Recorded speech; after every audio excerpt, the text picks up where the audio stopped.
The simulation begins long before the first missile is launched or the first radar screen lights up with movement. It begins in silence, at the edge of dawn, when the world is still asleep and only the people who understand the fragility of peace are awake.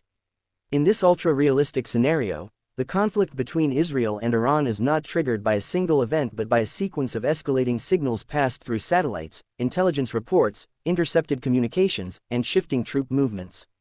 The scene opens with a breathtaking aerial perspective, as if the viewer is rising through the atmosphere, looking down at the region from a point where borders blur but tensions do not. The ground below appears calm, but the heightened infrared signatures and the subtle glow of activated radar installations hint that something immense is about to unfold. The landscape beneath is layered with complexity. In Israel, the Iron Dome batteries stand ready, positioned like silent sentinels across the desert and urban regions. In Iran, long-range missile platforms are being fueled, each movement calculated, each action monitored by drones and satellites. The simulation captures every detail: the flicker of maintenance lights on the missile platforms, the quiet hum of generators, the subtle waves of heat rising from the earth. Even the sky carries a tension of its own, cloud layers drifting slowly, illuminated by distant city lights, yet overshadowed by the unspoken possibility of war. The scene deepens as the camera glides closer to the battlefield environment, showing soldiers preparing with precision. They are not heroes or villains but individuals carrying the weight of a decision they did not make. Their expressions reflect uncertainty as they check equipment, adjust helmets, and listen to radio chatter that grows more urgent with each passing minute. The simulation avoids glorifying conflict and instead highlights the immense responsibility on their shoulders. It becomes clear that every step, every button pressed, every radar scan has the potential to reshape the future of millions. The moment the first alert sounds inside the Israeli command center, the calmness of dawn shatters.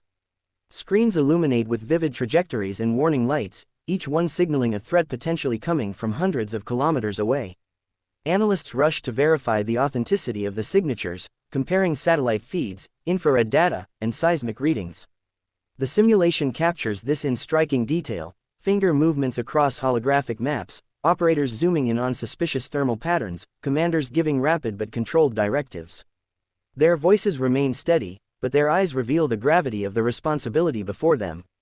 On the Iranian side, underground bunkers activate with intense activity.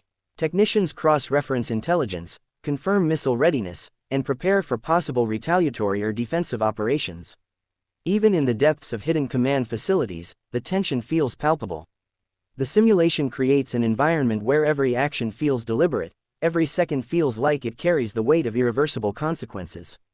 The air vibrates with the noise of machinery powering up, and the glow of digital screens paints the faces of personnel with shades of blue and red, symbolizing the duality of danger and duty.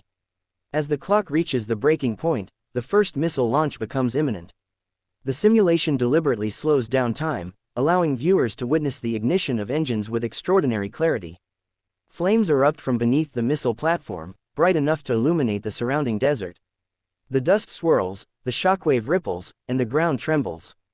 This launch is not a spectacle but a grim reminder of how technology can bridge vast distances with devastating speed. The trail of fire ascends into the sky, cutting through clouds in a way that feels both awe-inspiring and terrifying. Within seconds, Israeli radar systems detect the incoming projectile. The simulation shows the mathematical precision of how these systems track velocity, altitude, predicted impact points, and potential secondary launches. Algorithms compute thousands of scenarios in milliseconds, each one affecting the decision to intercept or not. Then the order is given. Iron Dome batteries activate with a thunderous roar, sending interceptor missiles streaking through the sky. Their trails form bright, chaotic patterns, a deadly dance of technology and timing. When the intercept occurs, a blinding flash lights up the sky, followed by the slow-moving bloom of debris scattering in every direction. The camera transitions to a wide shot of the city beneath, showing people awakened by the distant explosions, lights turning on in apartment windows, families rushing to safe rooms.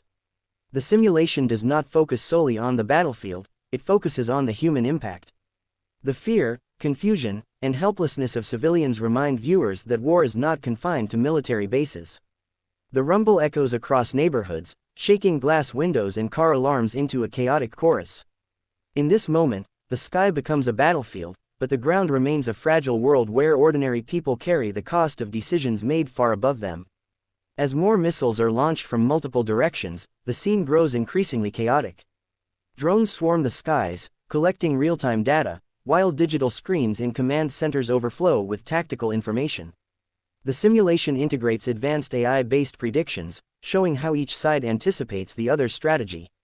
The complexity of modern warfare is laid bare: cyber threats, satellite jamming, electronic warfare, and intelligence manipulation become invisible yet decisive forces. The viewer witnesses not only explosions but also the silent war occurring through networks and encrypted channels. At the peak of the conflict, the sky becomes a web of intersecting missile trails, contrails, and glowing debris. The colors shift from deep orange to harsh white, reflecting the intensity of multiple simultaneous intercepts. The dust clouds generated by detonations drift slowly downward, blending with the natural shadows of the night. Every particle seems meticulously rendered, giving the simulation an almost overwhelming realism. The aftermath of the initial exchange reveals vast damage but also a momentary clarity. The camera glides across terrain scarred by impact, showing burning fragments scattered across open land. Smoke rises like torn fabric, splitting the horizon. Emergency response teams rush into action, navigating through ruined infrastructure and unstable debris. Their movements are purposeful but filled with anxiety, as aftershocks and secondary explosions pose constant danger. The scene closes with an unexpected shift in tone.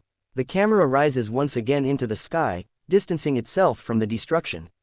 From this vantage point, the region appears small, and the conflict feels like an immense tragedy unfolding within a fragile world. The simulation emphasizes not victory or defeat, but the staggering cost of escalation. The sun begins to rise, its light touching the smoke-filled sky and illuminating the broken land below. Yet even in this illumination, the viewer knows the war is far from over. Dawn does not bring peace, it brings the next phase of conflict, the next decisions, the next fears.